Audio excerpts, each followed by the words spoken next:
¿Qué tal? ¿Cómo están? Buenas noches. Bienvenidos a una nueva edición de Más Info, el periodístico de Televisión Nacional. Hoy los invitamos a reflexionar juntos acerca de la discapacidad. En nuestro país, más de 500.000 de personas padece algún tipo de discapacidad. Y hay muchas preguntas para responder. ¿Cuál es el apoyo que le brinda el Estado a estas personas? ¿Cuánto se hace por parte de la sociedad, de todos nosotros, para incluirlos, para no discriminarlos? ¿Qué pasa en el sistema educativo? De todo eso vamos a hablar hoy aquí en Más Info y vamos a compartir testimonios de vida, distintas miradas. En nuestra entrevista central, junto a Ana María Misraji, vamos a recibir a la directora del Pronadis, María José Bañato, y en la mesa estaremos reflexionando con dos representantes de organizaciones sociales que trabajan para lograr la inclusión de las personas discapacitadas. Vamos a estar con Juan Carlos Álvarez de OMPLI y con Gabriel Soto de la Unión Nacional de Ciegos. Así comenzamos Más Info, 60 minutos para reflexionar junto a ustedes. Como siempre, se pueden comunicar a través de las redes sociales o a través de nuestro correo. Nos importa mucho saber qué opinan. Y ya le doy la bienvenida a mi compañera Andrea Tavares, que estuvo trabajando junto al equipo de Más Info durante toda la semana. ¿Cómo estás, Andrea? ¿Qué tal? Buenas noches. Bueno, vamos a hablar. Decía en el comienzo, 500.000 de personas padece algún tipo de discapacidad. ¿Y qué hace el Estado para ayudar a estas personas? Sí, hay una ley vigente, la 18.651, que si se aplicara, es una ley que es muy moderna y de avanzada. Seríamos realmente una sociedad absolutamente inclusiva. Pero bueno, hay aspectos de la ley que no están reglamentados, hay artículos de la ley que todavía no se están... que si bien son obligatorios todavía no se están aplicando, y eso hace que tengamos una sociedad con barreras de infraestructura, arquitectónicas y también comunicacionales. Eso hace que los discapacitados, las personas con discapacidad, tengan dificultades para acceder al trabajo, para acceder a la educación, para trasladarse, y de eso trata el primer informe, de ver la situación general de las personas con discapacidad de nuestro país.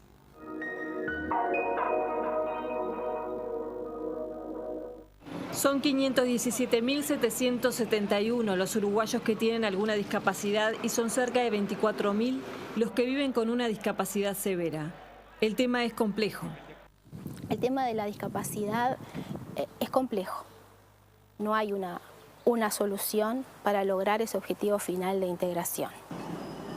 De todas formas, al día de hoy, nuestra valoración es que el Estado uruguayo no tiene una política de discapacidad, que la está construyendo. Por lo tanto, las respuestas que se dan hoy en día no son las adecuadas a las necesidades que tienen las personas. A las personas con discapacidad se les hace más difícil acceder a la educación. Solo un poco más del 10% accede a enseñanza secundaria. La educación es universal y es un derecho para todos los ciudadanos. Y pueden haber un montón de justificaciones de la situación actual de la educación, pero no se puede justificar que las personas con discapacidad no accedan al sistema educativo. También tiene dificultades para acceder al mercado laboral. Solo la quinta parte trabaja. La inclusión laboral no solamente es realizar una tarea, es también compartir con un equipo, es planificar, es poder innovar. La ley indica que un 4% de los ingresos al Estado debe ser para personas con discapacidades. Sin embargo, el año pasado solo fueron tomadas 30 personas. La Intendencia es una de las instituciones que cumple con la ley. Tuvimos una experiencia puntual con una persona ciega, un funcionario de hace muchos años de la Intendencia, que se presentó a un cargo de conducción. Para lo cual, desde el área de recursos humanos se planteaba la duda si una persona ciega podía asumir ese cargo de dirección. Y efectivamente, con los apoyos necesarios, pudo concursar y tener el cargo de conducción. La ciudad tampoco está preparada para recibir a las personas con discapacidad. Lo que se ha asumido es que la ciudad no tiene las condiciones adecuadas en su diseño y en sus estructuras para la participación efectiva de las personas con discapacidad. Esto ocurre porque casi no hay profesionales capacitados para pensar estos espacios. El propio diseño de estas plazas nos requirió que un equipo de arquitectos se ponga a repensar y a estudiar y investigar estos temas de cómo ubicar los distintos equipamientos. La ley obliga a las empresas de transporte colectivo a tener accesibilidad y en los taxis se promoverá la misma práctica. Hoy Radio Taxi cuenta con un servicio con un vehículo específico para el traslado de personas que están en silla de ruedas. Cuenta con una rampa, un amplio espacio y sujetadores para un traslado cómodo y seguro. Servicios como estos son escasos y las personas deben adaptarse a los horarios disponibles. Se estableció que el 100% de las unidades de transporte colectivo deben ser accesibles y esto se viene implementando poco a poco. Se va a comenzar a promover que la flota de taxis tenga accesibilidad. Los centros educativos, de salud y edificios públicos tienen que asegurar la accesibilidad. En el centro, Cordón y Tres Cruces, se han instalado cerca de 400 rampas en las principales esquinas. A pesar de los avances, el acceso es aún muy restringido. Pensemos que una persona que tiene una discapacidad física y tiene un familiar, no puede ir a visitarlo porque las condiciones de accesibilidad de sus hogares no tiene accesibilidad. A las barreras arquitectónicas se le suman las barreras en la comunicación. Por ejemplo, recién existe una policlínica con médico, enfermero y psicólogo que maneja la lengua de señas. Por ejemplo, que una mujer pueda ir a una consulta con su ginecólogo sola y no acompañado por un familiar. Lo que hace, garantizar el derecho a la intimidad. Por distintos factores en los contextos de pobreza hay mayores niveles de discapacidad. Todos coinciden que el poder adquisitivo tiene directa relación con la calidad de vida de las personas con discapacidad. Aquella familia o aquella persona que quiere una discapacidad tiene mayores dificultades para poder desempeñarse en la vida. Integrantes de la familia tienen que dejar de trabajar para realizar las tareas de cuidados y eso genera muchas veces situaciones de pobreza por tener una discapacidad, porque la vida es más cara. Y yo tengo una vida que necesito las 3/4 partes para gente que me ayude a sentarme, bañarme, ir a trabajar y estar incluida en la sociedad. Entonces es injusto. Uruguay tiene una de las leyes más completas y modernas para proteger los derechos de las personas con discapacidad. Todos los partidos políticos se han puesto de acuerdo en eso. Sin embargo, aunque hace casi 4 años se aprobó la normativa, solo algunos artículos se cumplen porque la mayoría no están reglamentados. El acceso a la educación también es una barrera. Si a mí hace muchos años me hubieran incluido en una escuela común, tal vez no me hubiera aprendido nunca a escribir con la boca, a pintar con la boca, a discar un número con un palito en la boca. La inclusión es válida con un acompañamiento técnico que de alguna manera dirija o ayude a que esa persona esté incluida, si no, no incluimos. Recientemente se reglamentó el artículo 80 sobre el uso de bastón blanco y verde para la persona ciega y con baja visión. Para ellos también se habilitó el uso del perro guía. Como Florencia, las personas ciegas pueden circular e ingresar a cualquier lugar público o privado de uso público. Esto es espectáculos, centros de salud, religiosos, comerciales u hoteles. La ley también prevé asistencia personal para las personas con discapacidad severa. Sin embargo, es difícil su implementación. La entrevista con Lezama la realizamos en la plaza de Lord Ponsonby y Boulevard Artigas, uno de los espacios públicos acondicionados para que niños y niñas con o sin discapacidad puedan interactuar y jugar juntos.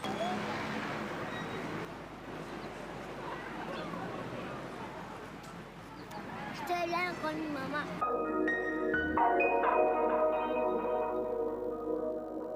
Bien, Andrea, Federico Lezama planteaba que el Estado no tiene una política en tema de discapacidad, que es una construcción que se está construyendo. Sí, eso no quiere decir que no se estén haciendo cosas y no quiere decir que no se destine mucho dinero. A modo de ejemplo, el Banco de Previsión Social destina cerca de 600 millones de dólares anuales que están dedicados a pensiones de discapacidad, pero también a centros de rehabilitación y de educación. Lo que se refería de alguna forma es que recién se comienza a una política más integral y transversal que involucre no solamente al BPS, sino también a otros organismos del Estado. Pero pasando al otro informe, veíamos recién que terminamos esa entrevista en una plaza que integra y permite jugar a niños con diferentes capacidades allí. Eso habla de integrar. Integrar quiere decir habituarse a que hay uno diferente y que podemos comunicarnos y que podemos relacionarnos con ellos y que podemos tener una experiencia nueva. Y de eso trata el siguiente informe, de las experiencias.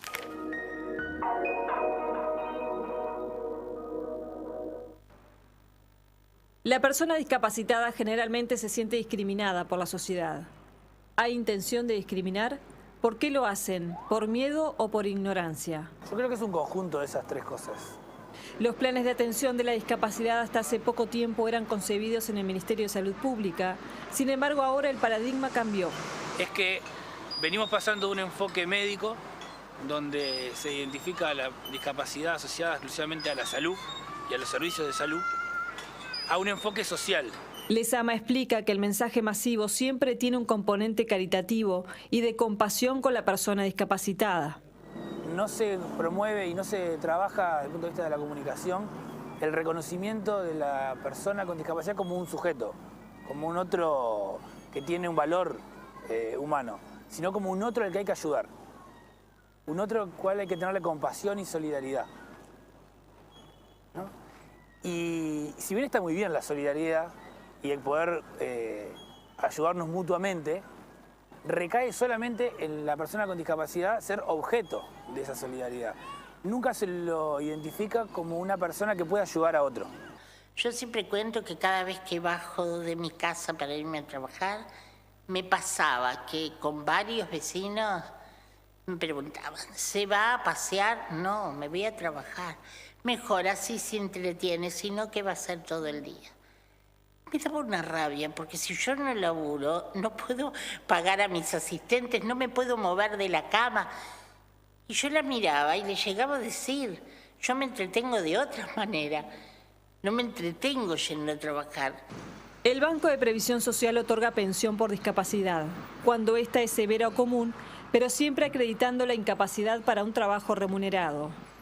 La ayuda económica es muy importante, pero también es necesario otras reivindicaciones, según Lezama. La pelea nunca fue incluirlo en la plantilla en una tarea que pudiera realizar, sino para que tenga una pensión. Con las medidas que se están adoptando se busca fomentar el encuentro. En el barrio no sale a la calle, porque la familia no quieren que se junten, porque la propia familia tiene una actitud de sobreprotección muy entendida, y eso limita los espacios de encuentro. Por ejemplo, en las personas con síndrome de Down hay mayor conocimiento, pero permanecen los prejuicios. Igual todavía sentimos que está muy instalado dentro de la sociedad lo que son los estigmas y los estereotipos acerca de las personas con discapacidad y de síndrome de Down específicamente, ¿verdad? Estamos en un periodo de transición ahora, de cambios de paradigma, sobre todo las personas con discapacidad. Y en el caso del síndrome de Down, primero que nada, no es una enfermedad, es una alteración genética, es un accidente genético. Para dar visibilidad a estos niños y jóvenes, es que en Uruguay se tomó una idea europea que fue recogida por 6 fotógrafos que han estado realizando la exposición Detrás de una mirada. Fue buena, fue una experiencia excelente. Pues la idea de esa muestra era justamente esto, mostrar que tienen una vida común y corriente, que les gustan las cosas que le gustan a todo el mundo y que lo disfrutan. Jessie se refiere a la reacción que hay por parte de la sociedad ante una persona con discapacidad. Te da como cierta angustia y a veces esos mismos sentimientos son los que van instalando como esas barreras, ¿verdad? De darte como ese miedito de que no sé cómo me voy a acercar y cómo me voy a comunicar, entonces prefiero alejarme o prefiero no estar. Y hay un tema de la sociedad con muchísima dificultad en aceptar a un otro diferente. A un otro que escriba con la boca, a un otro que viva. Y lo que cuesta reconocer en el diferente una posibilidad. Y no tanto aquello de, uy, si fuiste a la universidad, si estás recibido, si hiciste eso, si tenés éxito a través de eso nada más, de lo que fue tu funcionamiento racional y de cómo te viviste en la vida y cuánto dinero tenés y cuánto podés comprar. Y esas son una de las cosas que se te vienen abajo cuando te enfrentas a una situación límite de tener un hijo con discapacidad. En muchos casos la discapacidad en una familia se oculta. Y Becky contó la experiencia que le tocó vivir cuando contactaba a posibles interesados en los talleres. Las propias personas con discapacidad, las familias, decían, ¿por qué nos llaman? ¿Por qué? ¿Quién denunció que en esta familia había una persona con discapacidad? Y bueno, cuando la cosa era muy difícil, yo decía que yo estaba en silla de ruedas, que mi intención jamás era denunciar nada, sino incluir. Y la psicóloga ensaya una respuesta a esa reacción. Se esconde porque, en primer lugar, hay una herida que se llama para los psicólogos una herida narcisística, que es una herida para los padres haber tenido que tener un hijo en estas X condiciones. Y eso es muy doloroso. Y es muy doloroso llevarlo afuera, sacarlo, mostrarlo. Becky reconoce que tener una discapacidad puede ser una dificultad. Y sí lo es. Lo sé desde que me levanto hasta que me acuesto, hasta que pido vueltas de noche, hasta que tomo un vaso de agua. Lo es. Pero también ves otras cosas. Desde la silla o desde un sillón bajo pude no ver el número de un ómnibus. Pero puedo captar que mi asistente viene y que la miro en la cara, ¡pa! ¿Te pasa algo? Porque tengo como una percepción que no lo hago de buena ni de mala, lo hago porque tuve que vivir diferente. La comunicación con personas discapacitadas parece ser una barrera.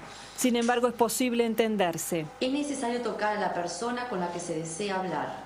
El contacto físico es necesario y común en la comunicación con las personas sordas. Ellos son instructores de lengua de señas de la Escuela 197 de Discapacitados Auditivos. Luego del acercamiento, si no se sabe lo básico de la lengua de señas, es posible escribir con frases cortas lo que necesitamos comunicar. Por su parte, Becky ejemplifica otras dificultades de comunicación. A mí no me miraban para venderme, miraban al asistente. ¿Qué va a llevar la señora? Oiga, doña, soy. No le decía así, pero... Una situación similar le tocó vivir a Jessie con su hijo Santiago. Se nota mucho cuando va un chico con síndrome de Down y un familiar al lado, que por lo general se le hace una pregunta al familiar y no directamente a la persona con síndrome de Down. En el caso del síndrome de Down, lo que hay que tener más presente es que ellos tienen los tiempos más lentos de proceso del cerebro. Entonces, hay muchas cosas que no es que no te entiendan, a veces les lleva un poco más de tiempo poder hacer el proceso de comprensión para poder después darte una respuesta. La búsqueda de formas de comunicación es la base para el encuentro y la integración. Una organización británica que promueve hablar sobre el autismo hizo esta campaña.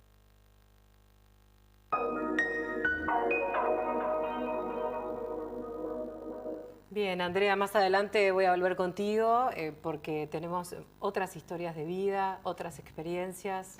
Sí, han notado que Becky y también Jessie tienen más para contar, aparte de su aporte técnico que han hecho para estos informes y también una experiencia inclusiva de educación. Esto va a ser en un ratito. Bueno, gracias, Andrea. Y yo me voy ahora al living para recibir junto a Ana María Misraji a María José Bañato, directora del Programa Nacional de Discapacidad del MIDES. ¿Qué tal? ¿Cómo está? Gracias por estar en Televisión Nacional. Por favor, a ustedes. María José, le pedimos para empezar una respuesta breve y luego seguimos para incluir, que es en definitiva la clave para nuestro programa, ¿qué acciones hay que tomar?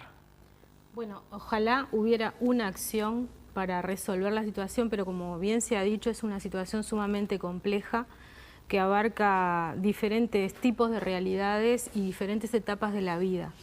Si tuviera que elegir una acción, tiene que ver con esto de una transformación social, porque creo que todo lo que venimos conversando y viendo es que Uruguay está asistiendo a un cambio de modelo de la discapacidad, al igual que el resto del mundo, por suerte, ¿no? Estamos pasando de un modelo donde la discapacidad es un problema a un modelo donde la discapacidad es parte de la diversidad humana y hay que adaptar el medio para que las personas puedan ser incluidas, ¿no?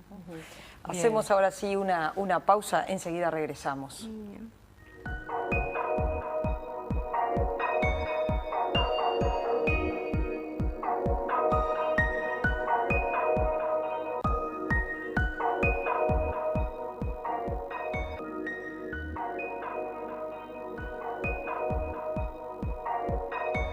Seguimos en Más Info, estamos en vivo desde los estudios de Televisión Nacional. Estamos charlando junto a Ana María Misraji con la directora de Pronadis. Bueno, recién hablábamos de las acciones y con Andrea abordábamos una ley que protege a las personas discapacitadas, pero que falta mucho todavía por hacer. ¿Cuál es su opinión con respecto a esta ley?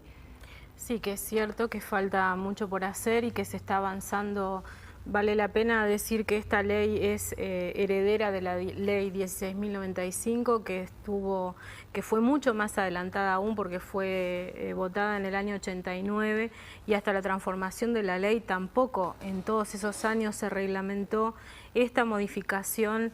El gobierno apostó por reglamentar por partes, porque se dice que es una ley ómnibus, porque abarca absolutamente todas las áreas, casi tantos como la Convención de Derechos de Personas con Discapacidad, que también está votada por Uruguay y ratificada, lo que la obliga a cumplir.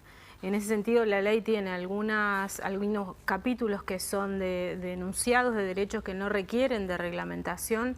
Hay otros que requieren de las reglamentaciones departamentales, y en ese sentido hay diferentes niveles de avance en diferentes departamentos, sobre todo con lo que hace al tema de accesibilidad para los edificios públicos y para el transporte. Y bueno, y hay otros como por ejemplo el capítulo trabajo, que en este momento también está siendo separado, porque el capítulo trabajo abarca el empleo público y el empleo privado, y en eso ya hay bastante avance, y suponemos que en breve ya está saliendo el proyecto de la Oficina Nacional de Servicio Civil, que está trabajando arduamente para que en breve se pueda reglamentar. También se está avanzando desde el Ministerio de Trabajo, pero sí es cierto que falta esta reglamentación.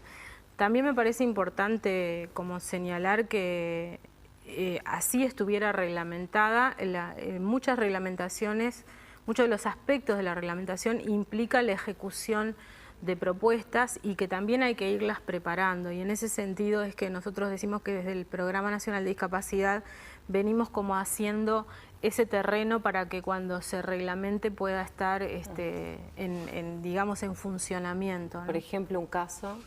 Bueno, por ejemplo, en el tema trabajo, nosotros estamos trabajando, valga la redundancia, fuertemente con la Oficina Nacional de Servicio Civil, también la Comisión Nacional Honoraria de la Discapacidad, asesorando y sensibilizando, porque una cosa es la norma, otra cosa son las decisiones que tienen que tomar determinados decisores en determinados lugares, los jerarcas de determinados ámbitos, los compañeros de trabajo que aceptan o no aceptan trabajar con otras personas, y en el ámbito privado estamos trabajando fuertemente con empresas privadas y haciendo acciones concretas de sensibilización, concretas de asesoramiento sobre accesibilidad de los puestos de trabajo, y además estamos generando un banco de información de las personas que están interesadas en trabajar, sabiendo que el programa no puede ser una empresa colocadora,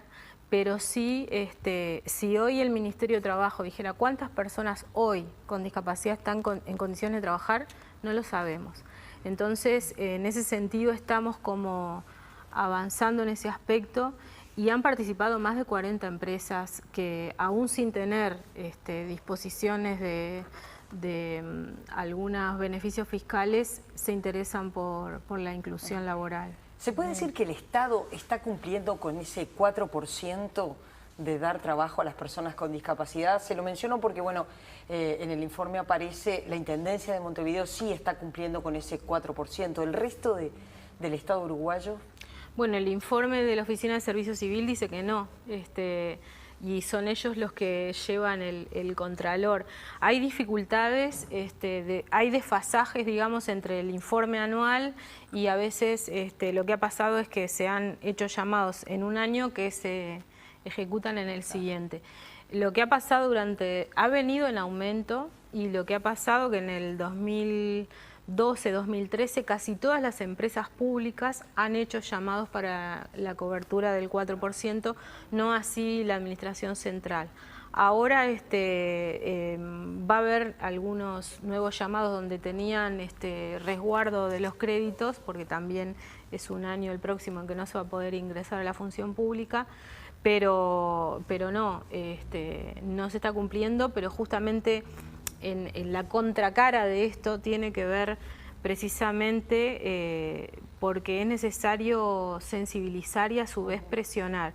La reglamentación próxima va a implicar una una posibilidad de mecanismo de control de que cuando cada ente o cada organismo planifique en el año sus llamados, ahí la oficina va a poder controlar de que en esa planificación esté contemplado el cupo. Y en el caso de los privados lo que se da son beneficios fiscales. No, en el caso de los privados por ahora no se da nada. Es lo que establece la ley que el Poder Ejecutivo debe proveer de ese tipo de beneficios. Cuando se instrumente va a ser así. Usted decía, bueno, ahora hay 40 empresas que se interesaron, claro, aunque todavía no está reglamentada la ley. Claro, exactamente. María José, ¿por qué cree usted que cuesta tanto ver a la persona discapacitada, como lo veíamos también en los informes, como un sujeto de derecho? ¿Qué se puede hacer, por ejemplo, desde el PRONADIS para sensibilizar, para cambiar eso? Bueno, en realidad esto de cambio de modelo, de lo que venimos hablando, que es una evolución histórica, ¿no? Desde el principio, capaz que no voy a hablar de los inicios cuando ni siquiera se toleraba la presencia de la discapacidad en las organizaciones sociales, pero sí que cuando surgen las políticas, históricamente hay una percepción o hay un enfoque medicalizado o basado en el individuo, donde lo que se ve es el déficit y lo que hay que hacer es reconstituirlo para devolverlo a la sociedad.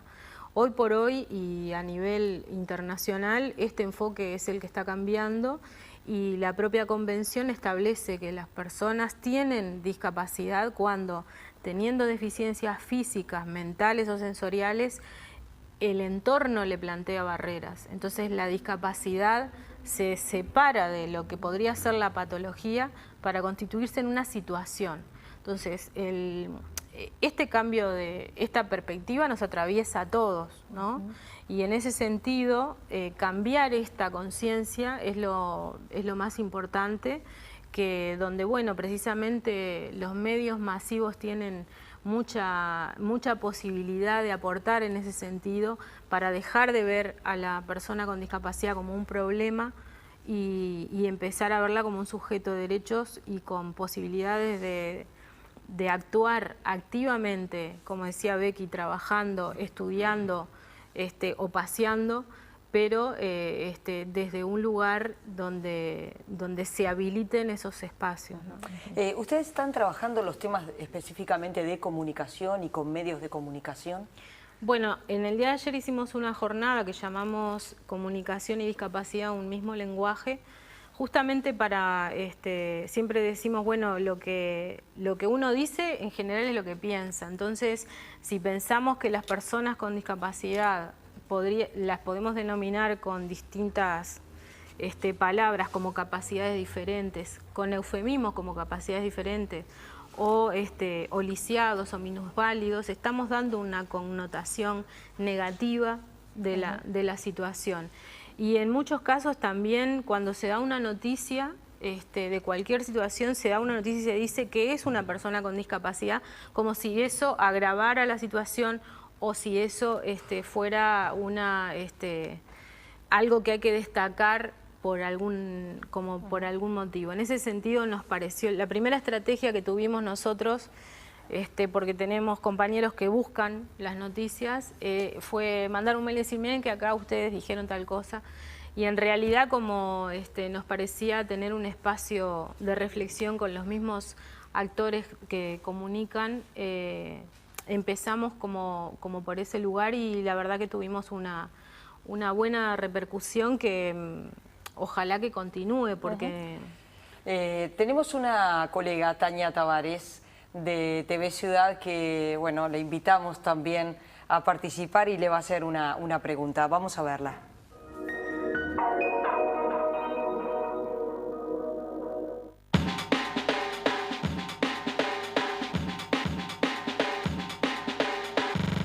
María José, me gusta hacerte esta pregunta acá en TNU, que ha sido un canal precursor de la lengua de señas en pantalla, una apuesta que hemos sabido tomar desde TV Ciudad desde hace 10 años, siguiendo un poco todo eso que aprendimos junto a Isabel Pastor.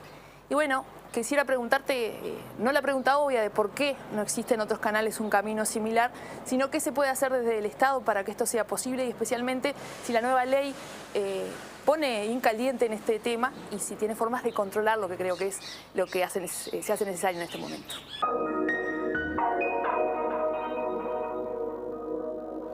Bien, la respuesta, le agradecemos por supuesto a Tania la participación. Sí, claro, Tania es una de las que estuvo invitada en el panel ayer para trabajar esta temática. Y bueno, lo que pueden hacer es hacer más programas donde sean accesibles las comunicaciones, obviamente con intérprete de lengua de señas. También hay otras estrategias como el subtitulado o la audiodescripción para personas ciegas, porque pensemos que las personas ciegas en realidad no ven la lengua de señas y si bien escuchan no pueden percibir cuál es el contexto de lo que se está mostrando. Entonces esto es una técnica que cuando no hay voz, hay una voz que describe, por ejemplo, que acá estamos en un living que es de color blanco, que hay una mesa, que hay 3 personas, es decir, para ubicar a una persona que no ve no solo en lo que se está escuchando. Evidentemente en la ley se establece en la convención y se establece también en la futura próxima ley de medios. Así que bueno, cómo se va a controlar ahí ya no depende de... O sea, me parece importante que se tenga en cuenta que cada área tiene su organismo que controla, ¿no? ¿Y qué se puede hacer desde el Pronadis, por ejemplo, para ayudar a las familias? Que vamos a ver, por ejemplo, algunas historias cuando con la llegada de un niño, por ejemplo, que padece algún tipo de discapacidad, familias que de repente no tienen acceso muchas veces a información o les sorprende la noticia, ¿no? Bueno, nosotros estamos trabajando bastante en ese sentido con el sector salud, con ACE. Tenemos un programa que se llama Barriendo Barreras, que surge de una investigación que hace la Intendencia de Montevideo sobre las barreras de acceso a los servicios de salud sexual y reproductiva de mujeres con discapacidad y también evidentemente queremos transmitir y sensibilizar a los equipos de salud no solo sobre la atención y las barreras, sino también es algo que también desde el área de género de Pronadis, Antonia Irazábal insiste mucho en que bueno, es muy importante cómo se da una noticia de un niño que nace con discapacidad, que eso marca mucho la identidad de la persona, porque es como tan imponente de la forma a veces que se dice o que no se dice, que en definitiva el niño que nace pasa a ser la discapacidad. Y en realidad eso pierde posibilidades de un crecimiento muchas veces desde otro lugar. Eso es algo que nos interesa, estamos pensando, en realidad lo estamos pensando porque no sabemos cómo hacerlo, pero sí que es un área que debería trabajarse con los equipos para poder acompañar este proceso y que no sea un impacto y que también que a la persona no se le venga el mundo abajo, que obviamente se le viene el mundo abajo cuando no hay salidas, ¿no? Desde el punto de vista de la educación, ¿qué experiencias usted destacaría de la inclusión en el ámbito educativo? Bueno, las experiencias no están generalizadas, ¿no? Hay diversas experiencias. Hay diversas experiencias también que dependen del tipo de discapacidad. No es lo mismo incluir a una persona o a un niño con discapacidad motriz que requiere de la adecuación del espacio a un niño con autismo que capaz que lo que requiere es de un apoyo pedagógico, de un asistente pedagógico. Y en ese sentido, nosotros lo que estamos trabajando ahora en la órbita del Ministerio de Educación y Cultura es en la creación de una comisión que crea el Ministro de Continuidad Educativa con todos los sectores de la educación y se está trabajando para generar precisamente experiencias que permitan continuar la educación una vez que que los chiquilines se egresen de las escuelas especiales. Eso se está haciendo como pensando interinstitucionalmente. Después las otras son iniciativas de los distintos centros. Bien, María José Bañato, te agradecemos muchísimo tu tiempo y el aporte en Más Info. No, por favor, a ustedes, y este tipo de programas son los que hacen que, bueno, que se empiece a pensar diferente sobre la discapacidad. Bueno, muchas gracias por tus palabras. Ana María, vamos a hacer una pausa. Cuando regresemos tenemos más informes de Andrea Tavares y también nos están esperando los representantes de OMPLI y también de la Unión Nacional de Ciegos para seguir hablando de discapacidad. Ya volvemos.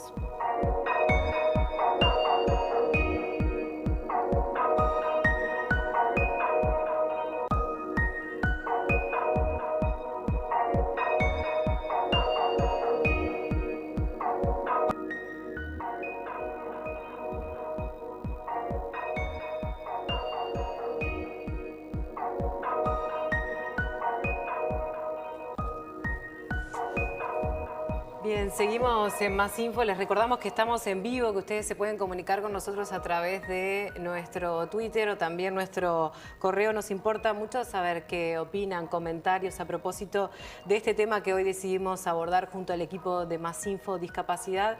Y Andrea, vamos a conocer ahora algunas historias de inclusión. Recién hablábamos con María José Bañato de lo importante que es la inclusión en el sistema educativo. Sí, queremos mostrarle una experiencia que es exitosa en esa educación inclusiva. Exitosa no lo decimos nosotros, ha sido destacada por la Organización de Estados Iberoamericanos. Ese destaque de lo que se realiza en el Instituto IABA, donde hay una educación bilingüe. Por un lado, el docente en un mismo salón brinda la educación a través del lenguaje oral en español y a su vez hay un intérprete que en lengua de señas, que es la lengua madre de las personas sordas, bueno, hace una traducción de lo que está diciendo el docente. De eso se trata esta historia.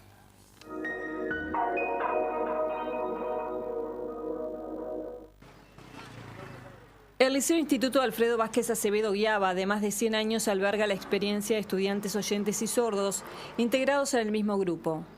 Premiado por la OIE, Organización de Estados Americanos, por buenas prácticas de educación inclusiva en Uruguay. La primera experiencia bilingüe de estudiantes sordos en secundaria fue en el Liceo 32, donde cursan el ciclo básico. En 1999 llegó al Guiaba la primera generación. Para ellos el español es una segunda lengua, se les hace bastante difícil y mucho más en un nivel académico como el de puede ser un bachillerato, donde los temas son bastante más complejos que el común de las conversaciones cotidianas que ellos puedan tener o las cosas simples que puedan leer en una revista, por ejemplo. Según relata Mariela Rodríguez, coordinadora del proyecto de sordos, la mayoría de los docentes no tienen formación específica. El informe internacional destaca que a pesar de ello existe compromiso institucional y pedagógico de los docentes. Muchos profesores dicen, yo no estoy preparado, no sé cómo trabajar, no sé cómo hacer. No es fácil. En un plan para desarrollar un curso formal de formación de profesores para atender a los alumnos con sordera. Y bueno, hicimos todo un trabajo, presentamos lo que nosotros pensamos que debería tener ese curso, pero después lamentablemente por ahora no se inició nunca. Actualmente son 27 los estudiantes sordos en la población de cerca de 2.000 que tiene la institución. La mayoría cursó primaria en la escuela para sordos que hay en Montevideo y el ciclo básico en el Liceo 32. Para las clases con estudiantes sordos se utilizan herramientas específicas visuales para reafirmar los conceptos. Yo doy literatura y no puedo dar el Quijote sin mostrar un video de Quijote, que por suerte hay 1000 y muy buenos, o cualquier otro texto, ¿no? Es decir, sirve mucho y les ayuda mucho a la comprensión todo lo que pueda ser visual, independientemente de que trabajemos con el texto escrito. Los estudiantes sordos cumplen con la misma currícula, aunque hay modos diferentes de evaluarlo. Y ellos hacen escritos, como todos, y trabajos domiciliarios, como todos, y cuando la parte, digamos, la comprensión de lo que ellos escribieron no es buena, el profesor siente que no logra entender o que el estudiante no pudo expresar a través de su discurso escrito todo lo que realmente tal vez sabe, siempre se le da la oportunidad de hacer una prueba complementaria en lengua de señas. Eso corre tanto para los escritos, para la clase, cualquier trabajo que puedan presentar, como para los exámenes. Claudia Álvarez se formó como intérprete de lengua de señas de Uruguay en el CINDE, Centro de Investigación y Desarrollo de la Persona Sorda. Con su participación entrevistamos a Federico, Carolina y Dayana. Federico tiene 20 años, hace 4 que está en el IABA y cursando sexto de Derecho. Yo me siento bien, me siento integrado, me siento bien. Puedo conocer a muchas personas, a muchos compañeros. Yo dentro de la clase, y es un poco complicado estar integrado a veces con compañeros oyentes. Y porque a veces los alumnos oyentes hablan de una forma más rápida, entonces, por ejemplo, pueden participar, responder alguna pregunta de una forma más directa con el docente, que a nosotros quizás nos pueda llevar un tiempo más a hacerlo. ¿Ya sabe a qué le gustaría dedicarse en el futuro? En un futuro, estudiar fotografía, algo relacionado a la computación, también reparación de máquinas de PC. La integración dentro del liceo no siempre se sostiene afuera. No, nunca, fuera del liceo no. En su mayoría estoy con grupos y amigos sordos. Federico es novio de Carolina, que también tiene 20 años y cursa sexto de Derecho. Ella también tiene claro qué seguir estudiando. Me gustaría estudiar cocina, chef, y también profesora de gimnasia, de educación física. Eso es lo que más me gusta. Carolina explica cuánto le cuesta la comprensión de los textos en español. Sí, es difícil. Comprender algunas palabras que no conozco para mí es difícil. Estudio, leo varias veces, trato de memorizar, y en las palabras que no entiendo también de memorizarlas, de repasar. Estudio acompañada y también sola, depende. Me gusta estudiar en grupo también, de las dos formas. Diana, en tanto, es estudiante de quinto biológico. Optó por esa orientación porque tiene una profesión ya elegida. Me encantaría en un futuro poder trabajar como dentista o mecánica dental. Bueno, voy a ver si puedo llegar a lograr eso, en realidad. Se refiere también a su participación en clase. ¿En el grupo de sordos? Porque ahí participo del grupo de sordos y del grupo integrado con oyentes. En el de sordos me siento bien, en el integrado, bueno, más o menos. De todas formas, me falta acostumbrarme un poco al grupo, a la integración con los otros compañeros oyentes, pero bueno, me siento bien. Intenta, pero se encuentra con dificultades. Depende. A veces las personas sordas tenemos otros tiempos que quizás pueden ser un poco más lentos que el resto de los compañeros oyentes, que pueden ir como más adelantados. Además, a veces tenemos algún problema de que si la intérprete no está, no podemos entender lo que el profesor nos está hablando. Es difícil, los oyentes sí pueden entender y seguir adelante, pero para nosotros a veces es complicado, pero después nada más. También se refiere a la integración con los estudiantes oyentes. No, integrada con los compañeros, depende, en algunas clases no. Es muy difícil poder integrar. Sordos. Mi grupo de amigos es sordo. Son sordos porque con los oyentes las relaciones son... se terminan más fácilmente, no sé cómo decirlo así. Es difícil mantener una relación con una persona oyente. En los diferentes espacios del liceo se los ve integrados, aunque por lo general hay más grupos por separados. Nosotros tenemos la posibilidad todos los años, y este año también lo hacemos, que hay un curso de lengua de señas gratuito para los estudiantes que quieran aprender, oyentes, que se hace los miércoles, todos los miércoles desde que empezó el año, y bueno, y muchos estudiantes vienen y aprenden. Curso básico, pero por lo menos para poder comunicarse con los compañeros está bueno. Eso ayuda, sin duda. Y desde el punto de vista social es muy importante la integración, y se logra. Digo, por lo menos acá adentro se logra, se hacen actividades en conjunto, pueden hacerlas, ¿no? Hay un montón de cosas que ellos pueden hacer en conjunto con sus compañeros sordos, oyentes, y de hecho las hacen. Pero falta mucho trabajo todavía. La lengua de señas de Uruguay se está convirtiendo en una lengua más elaborada, más compleja, que no solo comunica una conversación coloquial, sino también una comunicación en el ámbito académico. Incluso hay estudiantes que aprendieron la lengua de señas desde muy chicos, entonces las manejan con mucha fluidez, tienen una lengua adquirida, entonces aprender una segunda lengua o a través de una segunda lengua, en cierto modo se les hace un poco más sencillo. Pero los estudiantes, hay algunos estudiantes que llegan y aprenden la lengua de señas cuando llegan acá, al cuarto recién, es que prácticamente no tuvieron lengua en su vida. Entonces, claro, igual los progresos que hacen a nosotros nos asombran, ¿no? Realmente nos asombran porque hacen unos progresos impresionantes y aprenden cosas que jamás imaginaron que iban a aprender.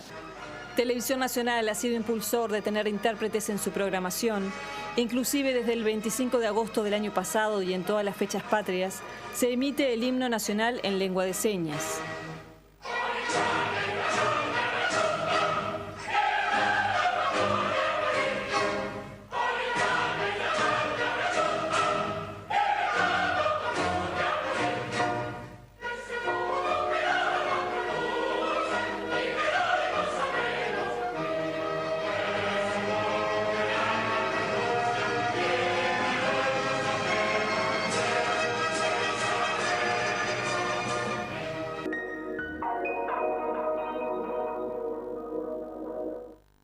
Bien, Andrea, vamos a conocer ahora otras historias de vida que hablan de dificultades, pero también de mucho amor y de mucha voluntad.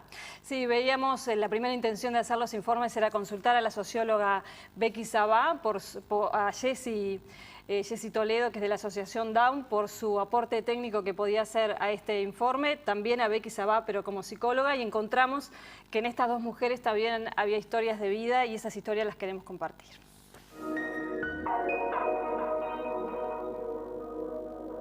Vino la neonatóloga y me dijo que había tenido un bebé con síndrome de Down, que habían demorado porque la estaban haciendo la revisión clínica por los síntomas que presentan allí en el momento del nacimiento para ver si daba para confirmar o no a la mamá en ese momento. Por este momento pasó Jessy hace 8 años. Y bueno, y son momentos duros, uno no lo espera.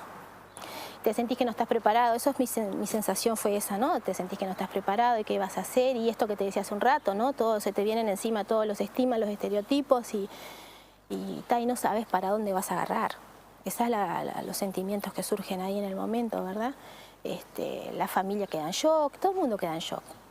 Y bueno, después de que yo siempre le digo a las mamás cuando nos encontramos con mamás que que recién tienen su bebé, y bueno, después que gritás, pataleás, llorás, no sé, te tenés que poner las pilas, no hay otra. Jessy siente que esta experiencia la ayudó a descubrirse. A mí me descubrió aspectos de mi personalidad que no los tenía en práctica.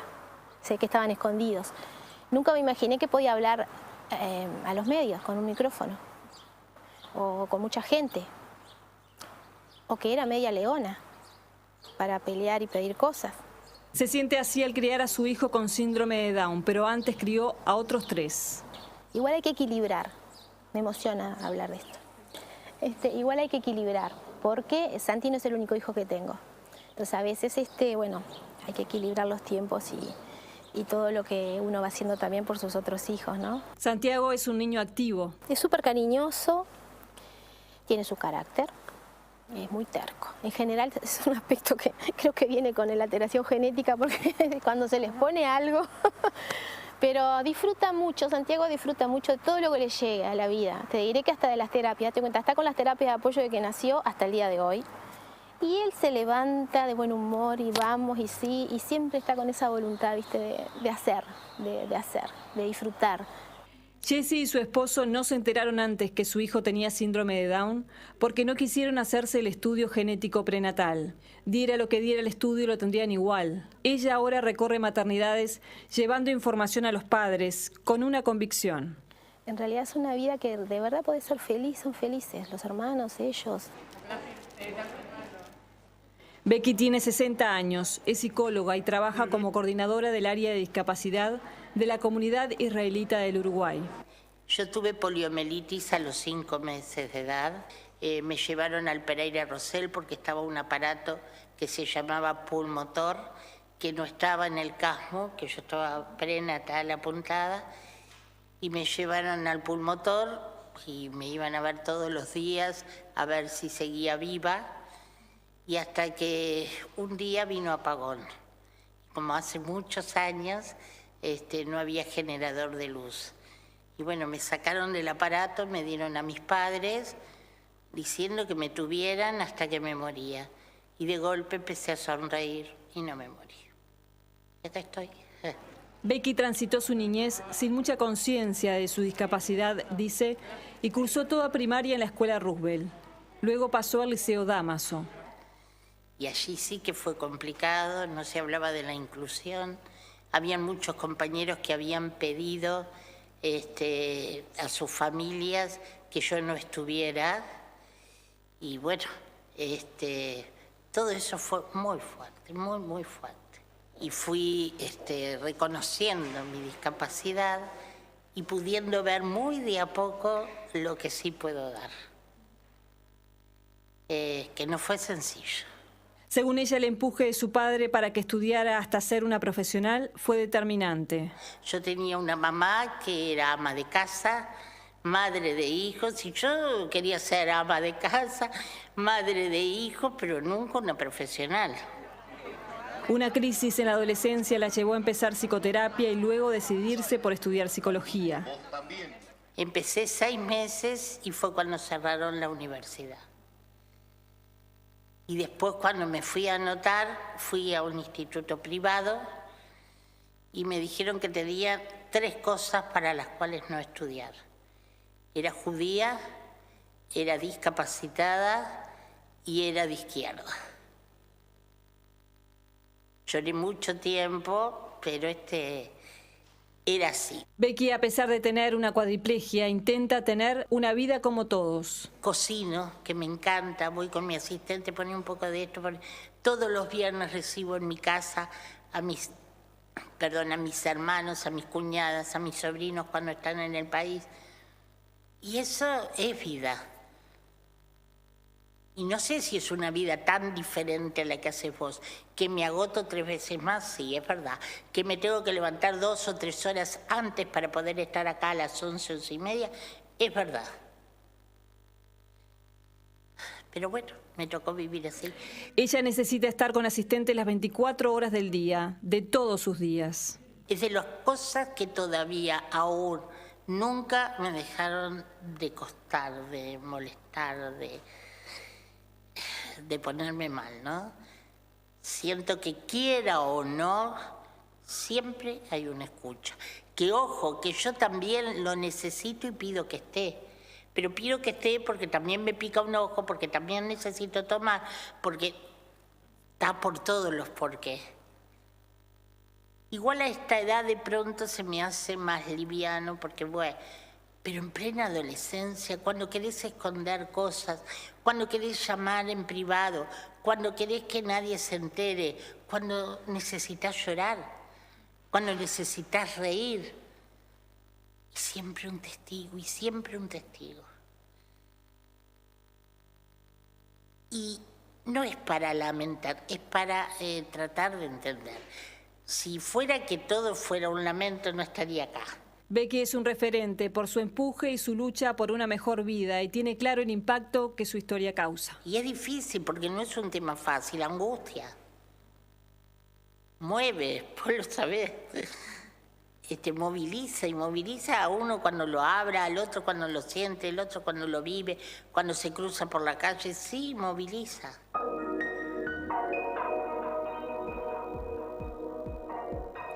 Y le damos las buenas noches a Gabriel Soto de la Unión... ¿Te bauticé? Sí. No, Te pido disculpas. No, está bien, perfecto. De la Unión de Ciegos del Uruguay, a Juan Carlos Álvarez de OMPLI. Bienvenidos a ambos, un gusto recibirlos. Bueno, están acá desde el principio y empezamos por hablar de la accesibilidad. Juan Carlos, ¿querés empezar tú? Y bueno, hemos visto este vasto informe, digo, y nos queda ahí en el tintero tal vez alguna cosa. Desde el 55, digo que tuvimos una discapacidad, secuela de polio, ahora hemos visto muchas transformaciones en el país y hoy creo que estamos frente a una comuna que se está encargando firmemente de las barreras arquitectónicas y bueno, creo que se está trabajando en el tema, logramos sacarle esa invisibilidad y bueno, están sobre la mesa y estamos tratando de colaborar para mejorar esa sociedad a la cual queremos llegar. Y desde la Unión de Ciegos, ¿cómo ven ustedes también el tema de la accesibilidad? ¿Cómo salir para cambiar ese paradigma y cómo salir del lugar de pronto del pobrecito a ser el sujeto de derecho? Bueno, ese es un trabajo que hacemos permanentemente y nosotros mismos también lo tenemos que internalizar para poder estar convencidos de que lo que hacemos es lo que debemos.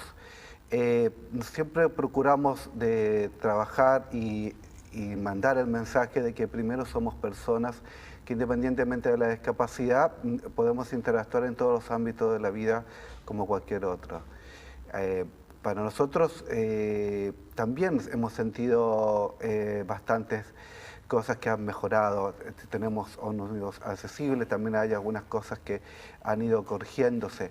El tema más complejo de todo es entender que bueno, cuando hablamos de accesibilidad no tenemos que pensarlo como un concepto global de todo lo que es las situaciones de vida de nosotros y de cualquier otra persona que tiene una situación diferente, una situación en este caso con discapacidad como la nuestra.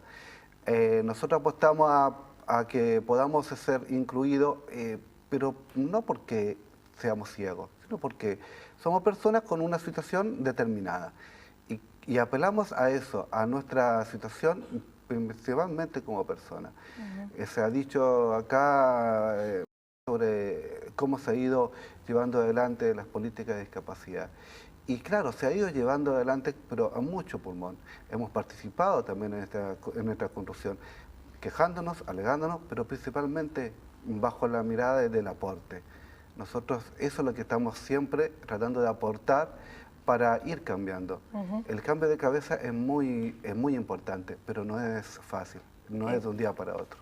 Juan Carlos, tú me decías, bueno, desde OMPLI hacemos un trabajo, evidentemente, pro laboral, el tema de la inserción en el trabajo es algo fundamental. Nosotros desde el 72, desde que fundamos OMPLI, quisimos paliar una situación que el Estado no contemplaba y para eso creamos talleres protegidos de producción. Esos talleres dan trabajo a 30 compañeros hoy que tienen una discapacidad y que ganan un salario que es el que el mercado es el que dicta, ¿no?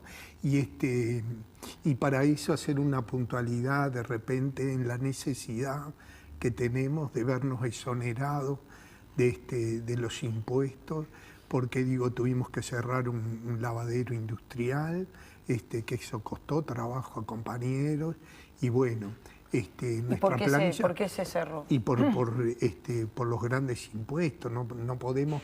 Nosotros en un taller protegido de producción que maneja una plusvalía distinta a la que puede manejar cualquier empresa, tenemos unas herramientas diferentes. Vemos como que lo más importante es el trabajo, ¿no?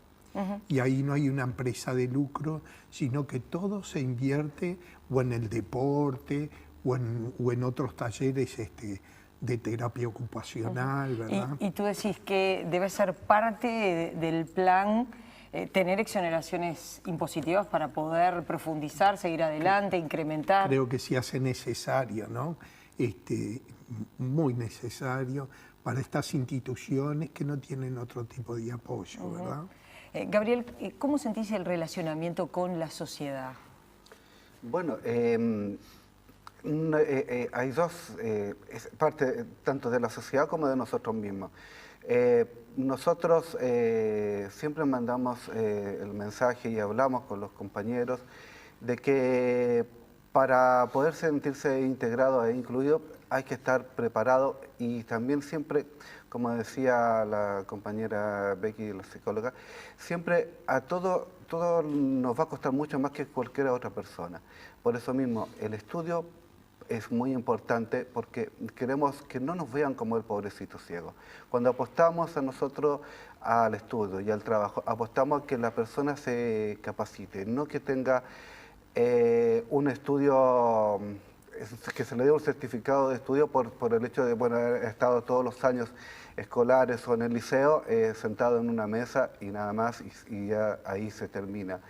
O que si va a trabajar, no queremos solamente una persona de nuestro colectivo, una persona ciega que esté como decorada en un lugar, sino que sea productivo. Nosotros tenemos muchos derechos, como se habló en las leyes, pero también tenemos obligaciones y deberes. Uno de los deberes es que también que nosotros tenemos que mostrarnos que somos capaces, que somos personas productivas y podemos aportar mucho al país. Tú hablabas, otra compañera tuya hablaba del porcentaje de personas con discapacidad que se evaluó en el censo. Es muy alto, hablando de una población de 2,5 millones, 3 millones casi, es muy alto el porcentaje. Y por eso mismo no podemos dejar de pensar de que cuando estamos tratando de estos temas, tenemos que mostrar a la sociedad que nosotros podemos dar y mucho. Juan Carlos, y respecto a la exposición en los medios de comunicación, ¿cómo lo evaluás? Hoy hablaba de la invisibilidad del tema y en el quitar eso también está este tipo de programa, ¿no? Un informe que estuvo muy bien tratado, donde se muestra la discapacidad resaltando el poder del individuo, lo mejor de ello, y apuntamos a eso, ¿no? Creemos que es necesario también políticas a nivel de gobierno que profundicen en el tema. Creemos en la necesidad de un instituto que profundice en todas las políticas de gobierno a nivel nacional. Tenemos una comuna capitalina que trabaja muy bien en el tema, el área de la discapacidad con el director Lezama.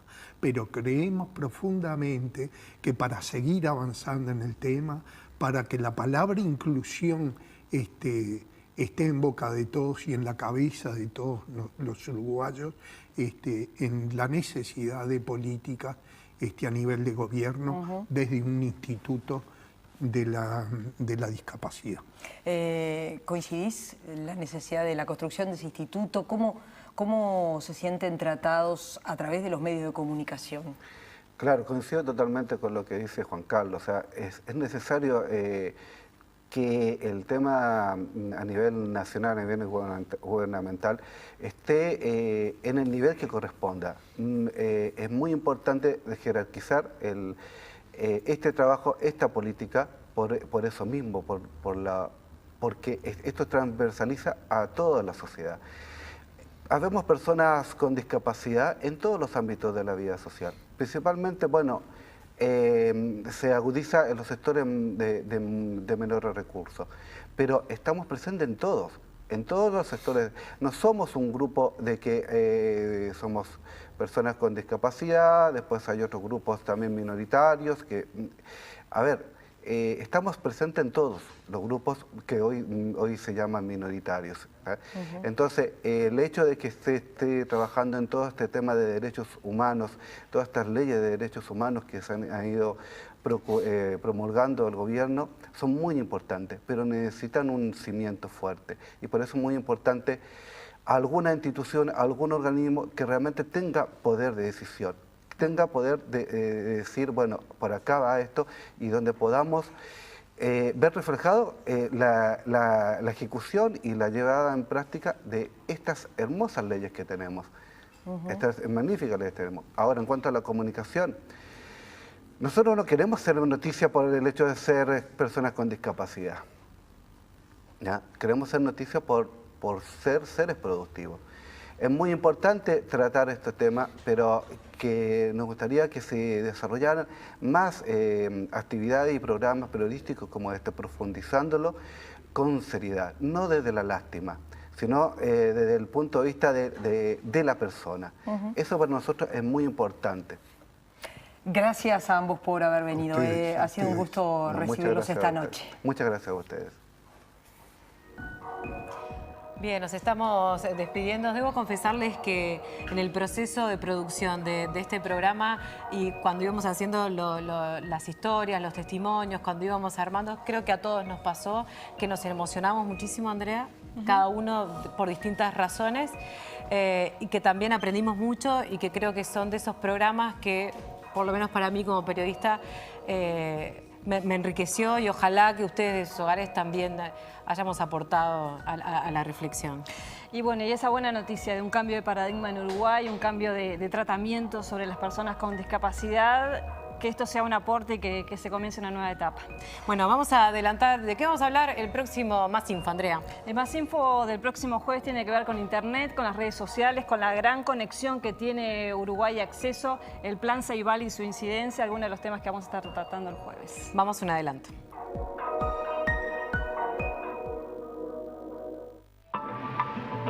Son cosas que, mirado en perspectiva, era imposible imaginar. Las redes sociales son un fenómeno que hace 5 años no existía.